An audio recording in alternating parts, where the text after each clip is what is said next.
Okay, guys, you can breathe now. That was probably one of the ugliest games that I have ever watched, but we got the win. That was an ugly, ugly, ugly win, but we got the win. That's all that matters. We knocked Carolina back to the number one overall pick. That is why, honestly, it's not like a must win, obviously, but it was kind of a must win for the Chicago Bears because now they're at the number one overall pick. Arizona now has the second overall pick. Now we have the fifth overall pick. It wasn't a must win, obviously, but it kind of was at the same time for the Chicago Bears. What an ugly game. Holy hell, what an ugly game. Matt Eberflus, you are so lucky that you won this game because everyone would probably they'd be calling for your head on a spike the next day or even today. You would probably be more hated than Cody Parkey was. Nope, I'm just kidding. That's not true. Everyone hated Cody Parkey. He needed to be escorted out of Chicago that day. But what to talk about in this game? The final score was 16-13. We went to the half. It was 10-9. We didn't score our first offensive touchdown until the second half. Cairo Santos had a good game. Deontay Foreman again had a very good game. Good for Deontay Foreman. He's been excellent. Honestly, he's been great. I've been starting him in fantasy. He's been amazing. Khalil Herbert. It should be Khalil Herbert, Deontay Foreman, and then Roshan Johnson should be our third. The game plan was terrible against Carolina. Tyson Bagent was not good. He wasn't awful. He didn't throw 3 picks, but he wasn't amazing.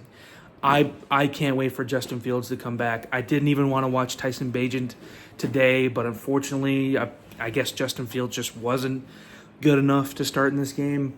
Montez Sweat had probably not only his best game as a Bear so far, which is only 2 games, but probably his best game of the season. He didn't have any sacks, but he had a lot of pressures. He actually affected the quarterback a decent amount in this game.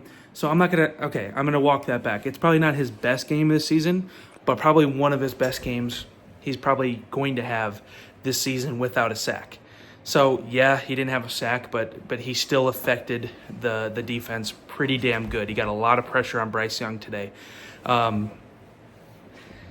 Who else? Kyler Gordon, man. He probably had his best game of his career so far. He was all over the field today. TJ Edwards, Jack Sanborn were pretty much locked down linebackers today.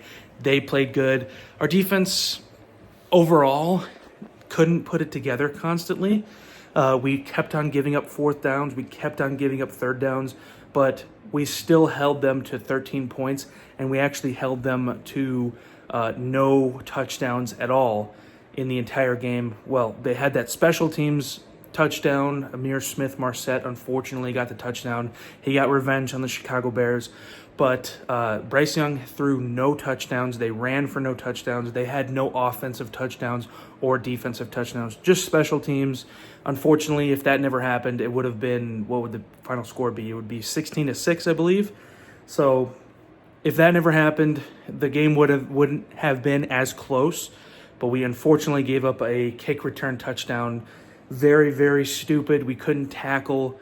The first half we couldn't tackle, but the second half, the tackling got a little bit better. So I do like that adjustment from Matt Eberflus or just the team in general. Ugly win, man. This win was ugly. It was hard to watch. It was like watching paint dry in the first half, and then the game kind of flipped on its side and got a little bit intense on the last, I don't know, maybe 10 minutes. Just the Panthers are just a mess right now, and honestly, I'm not even proud that we won this game because we should have. It shouldn't have even been that close. We have so much more talent on our team than Carolina, and it still was only a 3-point game. That is sad. And I understand we only had one more win coming into today, but if you see the talent on paper, on the roster, on paper, the Bears have more talent, way more talent than the Panthers. They didn't even have DJ Chark. They didn't even have Brian Burns. playing today, and it was still a 3-point game. The Panthers are a mess, man. They want Frank Reich already fired. They want their GMs fired. They want their owners to sell the team. I mean, it's pretty much like being a Bears fan. It's the same shit. The only reason we won today, honestly, was the run game, was our defense was able to stop them on critical downs. It was a mess, man. It was a mess for the Bears, and it was a mess for Carolina. Honestly, if this didn't have anything to do with the draft, this was probably the most pointless game ever. But since it did have to do with the draft, this was a win-win for the Bears, no matter if they won or lost. But I would rather have the Bears win, have Carolina have the worst pick, and then we have still probably a top 5 pick. Maybe if we win a few more games, maybe we won't have a top 5 pick. But Carolina, I think at this point of the season, they're going to have guaranteed at least a top 5 pick. I don't know if they're going to have the first overall pick, but they're going to have at least a top 5 pick. So I don't know. Carolina is just a mess right now. Their fans are not happy. Their front office is not happy. The players are most likely not happy. Bryce Young already has more losses in his career in the NFL than he's ever had in high school and college combined. That is crazy. So I'm sorry, buddy, but at least for maybe this year and maybe next year, you're going to have to get used to losing, because the NFL is different. You went to a terrible, terrible situation, and now they have no first-round picks, and it's probably going to be a very, very, very valuable one for the Chicago Bears. So I don't know what Ryan Poles is planning on doing. I just can't wait to see Justin Fields again. I really hope he can turn it around, be our quarterback next year, because what Ryan Fitzpatrick was saying in the postgame is exactly what I've been kind of preaching. We are not just a quarterback away. The Chicago Bears are not just a quarterback away from making a Super Bowl, from winning a Super Bowl. We pretty much need a brand new team. Okay, now Ryan Poles is starting to build that. There's building blocks you can build on: Montez Sweat, Jalen Johnson, Darnell Mooney, all those younger players like Kyler Gordon, like Zach Pickens, Jervon Dexter. You have building blocks, but you still need to keep on building. Offensive line, we need a new center, we need a new left guard, maybe even a new right guard, because Nate Davis is never on the field. The quarterback is not the issue here. The coaching is the issue. The scheme is the issue. And then the players around Justin Fields is a huge issue. The coaching is an issue. The mentality for Justin Fields is also an issue. I think that is fixable. I want to know if Justin Fields is the guy. And honestly, after this draft, I think Justin Fields will finally have enough to work with next year to actually see what he can do. We kind of got in our own heads, and just because we got DJ Moore and we got Darnell Wright, that was going to be enough for Fields. No. I mean, it's not even close. So obviously you can't rely on putting the perfect situation, the perfect players around your quarterback.